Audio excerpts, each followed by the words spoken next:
Baik, bismillahirrahmanirrahim. Assalamualaikum warahmatullahi wabarakatuh. Perkenalkan, nama saya Muhammad Akbar Fauzan Junaid dengan NIM 200211500002. Kelas A, Program Studi Arsitektur, Fakultas Teknik Universitas Negeri Makassar. Dalam kesempatan kali ini, saya ingin mempresentasikan tentang UAS Studio Struktur Konstruksi Bangunan 1 atau SSKB. Baik, kita masuk pada materi yang pertama, yaitu rencana atap atau struktur atap. Struktur atap adalah bagian bangunan yang menahan atau mengalirkan beban-beban dari atap. Struktur atap terbagi menjadi rangka atap dan penopang rangka atap. Rangka atap berfungsi menahan beban dari bahan penutup atap, sehingga umumnya berupa susunan balok-balok dari kayu, bambu ataupun baja, secara vertikal dan horizontal, kecuali pada struktur atap dak beton. Berdasarkan posisi inilah maka muncul istilah gordin, kasau, dan reng. Penopang rangka atap adalah balok kayu yang disusun membentuk segitiga, disebut dengan istilah kuda-kuda. Kuda-kuda berada di bawah rangka atap. Fungsinya yaitu untuk menyangga rangka atap sebagai pengaku. Bagian atas kuda-kuda disangkutkan pada balok bubungan, sementara kedua kakinya dihubungkan dengan kolom struktur untuk mengalirkan beban ke tanah. Secara umum, ada 4 jenis struktur atap yang dikenal, yaitu yang pertama, struktur dinding atau sopi-sopi atau rangka kayu. Yang kedua, kuda-kuda dan rangka kayu. Yang ketiga, struktur baja konvensional. Dan yang terakhir yaitu struktur baja ringan, seperti yang kita lihat pada gambar di atas. Baik, kita pindah ke materi selanjutnya, yaitu denah potongan dan detail tangga. Tangga merupakan jalur yang mempunyai undak-undak atau terap yang menghubungkan satu lantai dengan lantai di atasnya dan mempunyai fungsi sebagai jalan untuk naik dan turun antara lantai tingkat. Adapun rencana letak ruang tangga yaitu yang pertama, penempatan atau letak ruang tangga tersendiri, mudah dilihat dan dicari orang, tidak berdekatan dengan ruang lain, tidak mengganggu aktivitas penghuni lain. Tangga juga mempunyai fungsi sebagai jalan darurat, direncanakan dekat dengan pintu keluar sebagai antisipasi terhadap bencana kebakaran, gempa, keruntuhan, dan lain-lainnya. Adapun juga bagian-bagian dari struktur tangga. Yang pertama yaitu pondasi tangga. Yang kedua itu ibu tangga, dan merupakan bagian dari tangga sebagai konstruksi pokok yang berfungsi untuk mendukung anak tangga. Anak tangga yang berfungsi sebagai bertumpuan telapak kaki, dibuat dengan jarak yang sama dan selisih tinggi atau terap dibuat, supaya kaki yang melangkah menjadi nyaman, enak untuk melangkah. Bentuk anak tangga dapat divariasikan sesuai selera pemilik atau arsiteknya. Selanjutnya yaitu pagar tangga. Adalah bagian dari struktur tangga sebagai pelindung yang diletakkan di samping sisi tangga dan dipasang pada atau di atas ibu tangga untuk melindungi agar orang tidak terpelosok jatuh. Selanjutnya yaitu penggunaan tangga. Merupakan batang yang dipasang sepanjang anak tangga untuk bertumpuan tangan agar orang yang naik turun tangga merasa lebih aman. Pegangan tangga bertumpu pada tiang-tiang tangga yang tertanam kuat pada ibu tangga.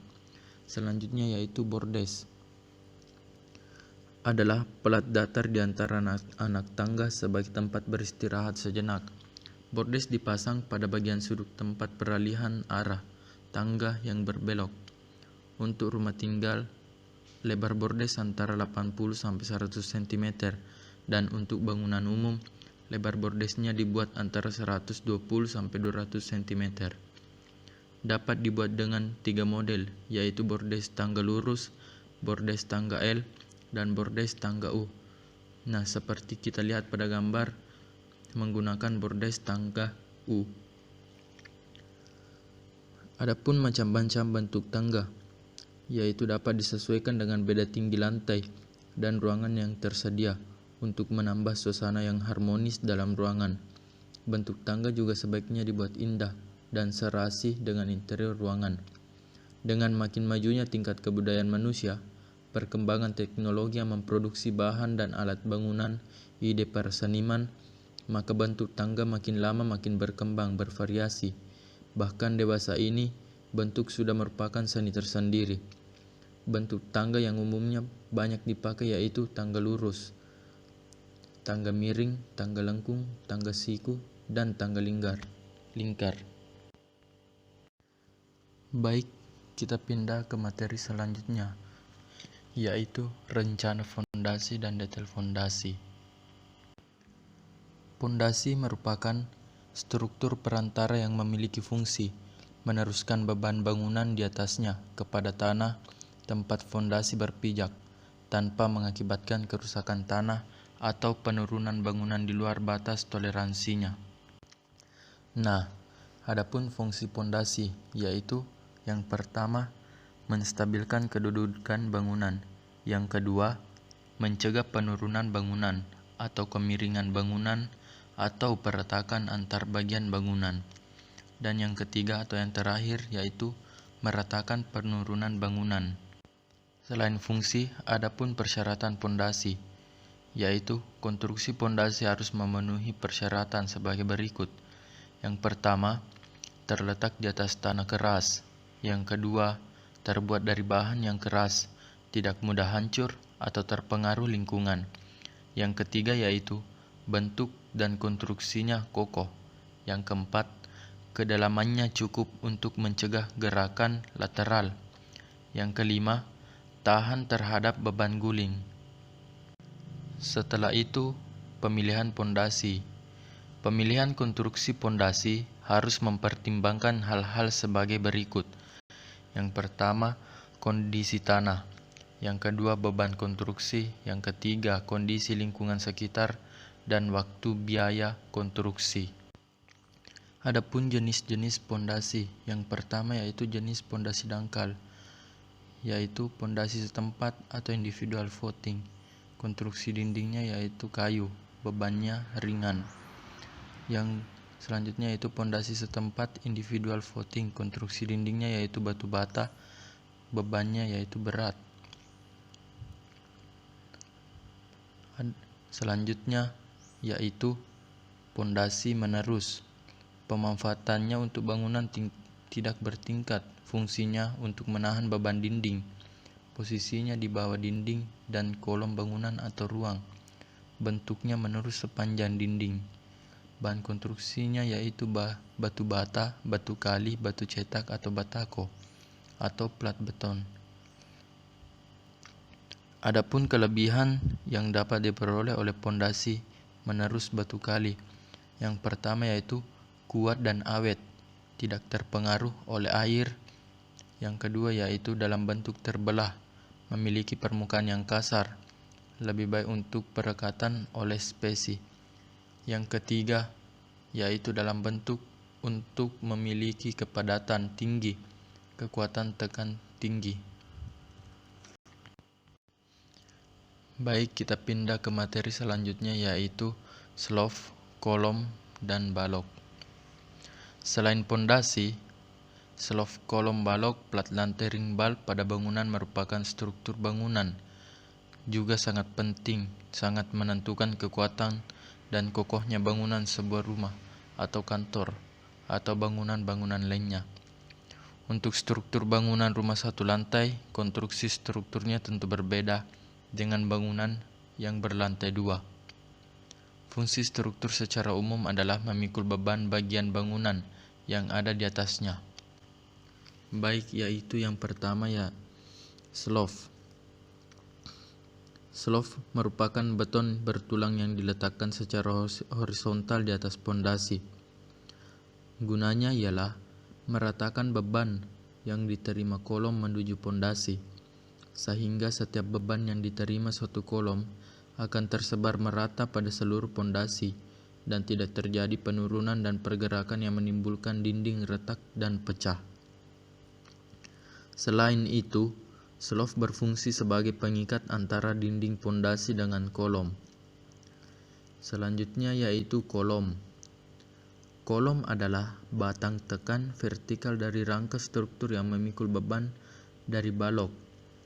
Kolom merupakan suatu elemen struktur tekan yang memegang peranan penting dari suatu bangunan, sehingga keruntuhannya pada suatu kolom merupakan lokasi kritis yang dapat menyebabkan runtuhnya, kolaps, lantai yang bersangkutan dan juga runtuh total atau total kolaps seluruh struktur.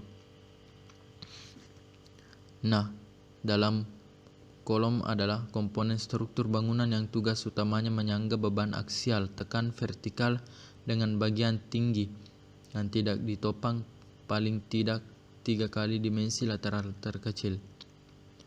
Fungsi kolom merupakan sebagai penerus beban seluruh bangunan ke pondasi. Bila diumpamakan, kolom itu seperti rangka tubuh manusia yang memastikan sebuah bangunan berdiri. Kolom termasuk struktur utama untuk meneruskan berat bangunan dan beban lain seperti beban hidup, serta beban hembusan angin. Kolom juga berfungsi sangat penting agar bangunan tidak mudah roboh. Beban sebuah bangunan dimulai dari atap. Beban atap akan meneruskan beban yang diterimanya ke kolom. Seluruhnya beban yang diterima kolom didistribusikan ke permukaan tanah di bawahnya. Kesimpulannya, sebuah bangunan akan aman dari kerusakan bila besar dan jenis pondasinya sesuai dengan perhitungan. Namun, kondisi tanah pun harus benar-benar sudah mampu menerima beban dari pondasi. Kolom menerima beban dan meneruskan ke pondasi. Karena itu pondasinya juga harus kuat, terutama untuk konstruksi rumah bertingkat atau bangunan yang berlantai 2 dan seterusnya. Harus diperiksa kedalaman tanah, kerasnya agar bila tanah amblas atau terjadi gempa tidak mudah roboh. Selanjutnya yaitu balok. Balok juga merupakan salah satu pekerjaan beton bertulang. Balok merupakan bagian struktur yang digunakan sebagai dudukan lantai dan pengikat kolom lantai atas. Fungsinya adalah sebagai rangka penguat horizontal bangunan akan beban-beban. Apabila suatu gelagar balok bentangan sederhana menahan beban yang mengakibatkan timbulnya momen lentur, akan terjadi deformasi atau regangan lentur di dalam balok tersebut. Regangan-regangan balok tersebut mengakibatkan timbulnya tegangan yang harus ditahan oleh balok. Tegangan tekan di sebelah atas dan tegangan tarik di bagian bawah. Agar stabilitas terjamin, batang balok sebagai bagian dari sistem yang menahan lentur harus kuat untuk menahan tegangan, tekan, dan tarik tersebut. Karena tegangan baja dipasang di daerah tegangan tarik bekerja di dekat serat terbawah, maka secara teoritis balok disebut sebagai bertulang baja tarik saja. Baik, mungkin itulah yang sempat saya presentasikan, yang sempat saya sampaikan pada video kali ini. Mohon maaf bila ada salah kata. Wabillahi taufik wal hidayah. Wassalamualaikum warahmatullahi wabarakatuh. Salam arsitektur.